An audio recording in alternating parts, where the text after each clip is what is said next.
À 6 mois de son mariage avec Ben, Meghan est très occupée par les préparatifs et remarque qu'elle se sent fatiguée tous les jours.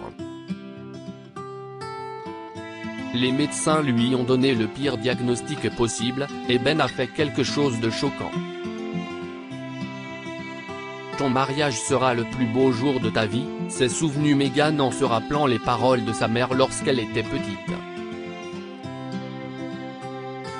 Sa mère, Georgina, lui avait toujours dit cela parce qu'elle avait épousé l'amour de sa vie et avait fondé une famille. Ses parents représentaient le but ultime en termes de relations, et des décennies plus tard, ils s'aimaient toujours. Meghan a donc grandi en pensant que le mariage et sa propre union seraient également fantastiques. Lorsqu'elle a commencé à sortir avec Ben, elle a su presque immédiatement qu'il était le bon, mais ils étaient tous les deux à l'université et ont décidé de terminer leurs études avant de passer aux choses sérieuses. 2 ans plus tard, Ben l'a finalement demandé en mariage, et Meghan et Georgina ont commencé à organiser leur mariage, qui n'était prévu que dans 6 mois. Malheureusement, Meghan s'est réveillée plus fatiguée que jamais, même si elle a dormi plus de 8 heures. Ne voulant alarmer personne, elle a bu des tonnes de café pour se donner un regain d'énergie, mais ce n'était que temporaire. Très vite, elle a commencé à se sentir étourdie et a dû aller chez le médecin. Au début, les médecins ne savaient pas ce qui se passait, mais ils ont effectué tous les tests possibles et ont découvert qu'il ne lui restait plus beaucoup de temps à vivre. Elle aurait eu de la chance d'arriver au jour de son mariage, mais il lui restait moins d'1 an à vivre en raison d'un cancer avancé.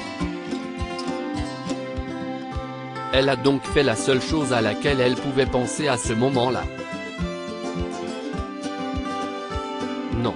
Nous ne nous séparons pas, s'est exclamé Ben, se levant du lit qu'il partageait et faisant les 100 pas dans la chambre. Nous allons nous marier. Ben. Pour l'amour de Dieu. Je suis en train de mourir. Si est fini. Il n'y a pas de traitement. Les médecins peuvent soulager ma douleur, mais si est tout. On ne peut pas épouser quelqu'un qui va mourir, a hurlé Meghan à son tour, mais elle s'est mise à pleurer jusqu'à ce que les sanglots l'empêchent de parler. Ben s'est rendu compte qu'elle était bouleversée et l'a serrée dans ses bras jusqu'à ce que ses gémissements cessent. Le lendemain, elle a fait ses valises et est retournée vivre chez ses parents, qui habitaient à quelques rues de là, dans leur ville natale d'Austin, au Texas. Par la suite, les jours sont devenus amers.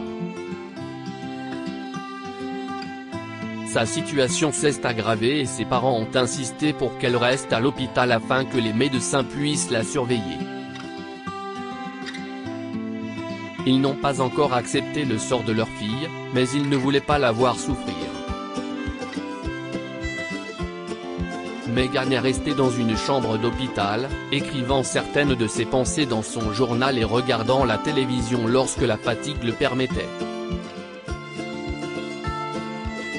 2 semaines après sa première hospitalisation, Meghan s'est réveillée au son de la musique dans sa chambre. C'était étrange, car l'endroit était généralement assez calme.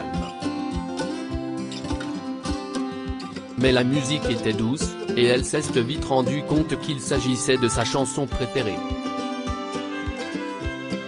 Un air de guitare doux qu'elle avait toujours voulu qu'on lui joue pour sa première danse à son mariage.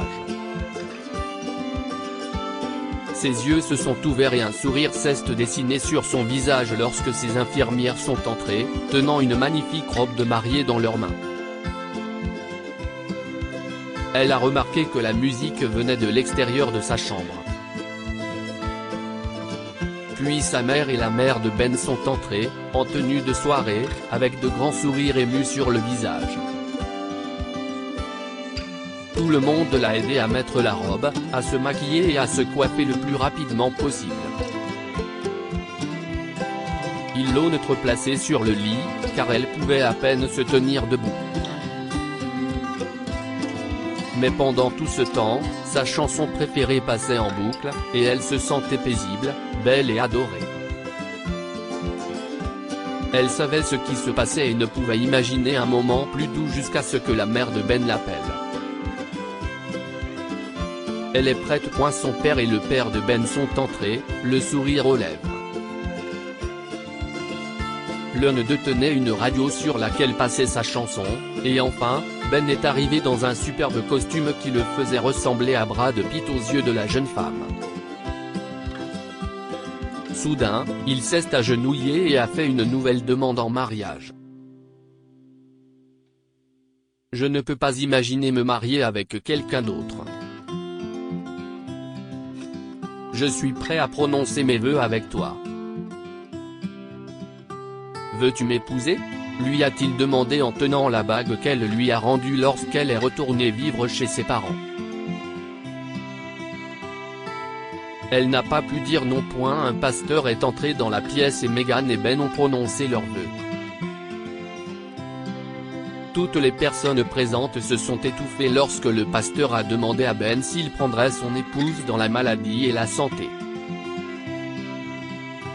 Ils se sont embrassés et tout le monde a applaudi, y compris le personnel médical qui était présent dans la pièce pour assister à ce moment romantique. Après une courte célébration, tout le monde est parti et Ben s'est assis à côté de sa nouvelle femme sur son lit d'hôpital, lui parlant de leur avenir. Nous allons avoir 3 enfants, si tout va bien, 2 filles et un garçon. Nous aurons aussi des tonnes d'animaux, comme tu en as toujours rêvé.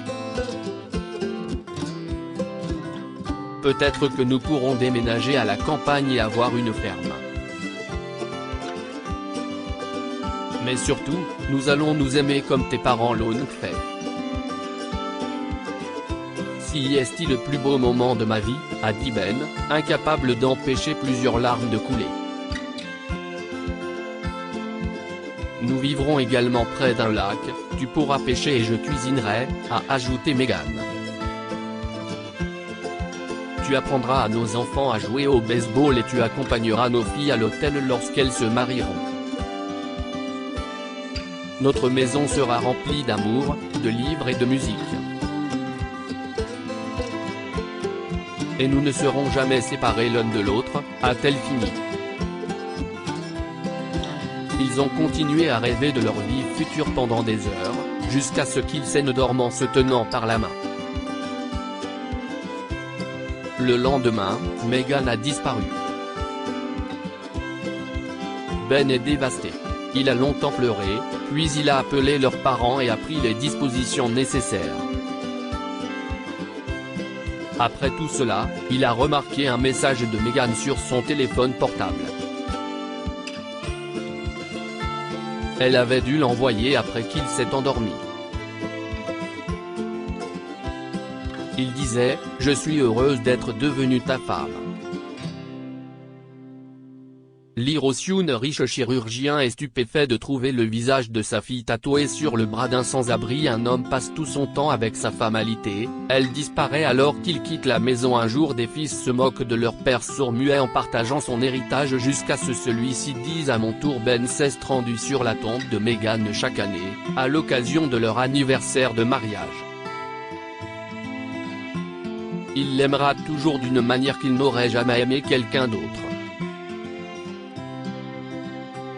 Leur amour était éphémère, mais il n'a jamais regretté de l'avoir épousée dans cette chambre d'hôpital. Que pouvons-nous apprendre de cette histoire? Le véritable amour ne connaît pas de barrière. Ben et Meghan se sont mariés et ont rêvé de leur avenir, même s'ils savaient déjà que cela n'arriverait pas. Ne regrettez jamais l'amour et la douleur que vous vivez. L'amour, la douleur, la mort et la vie font tous partie de l'expérience humaine. Ne regrettez jamais un seul moment d'émotion, car si est le signe que vous êtes en vie. Partagez cette histoire avec vos amis. elles pourraient illuminer leur journée et les inspirer. Lire aussi, le jour de son mariage, une femme reçoit des centaines de lettres de sa mère, 23 ans après sa mort. Histoire du jour. Abonnez-vous à Amomama sur Google News. Partagez.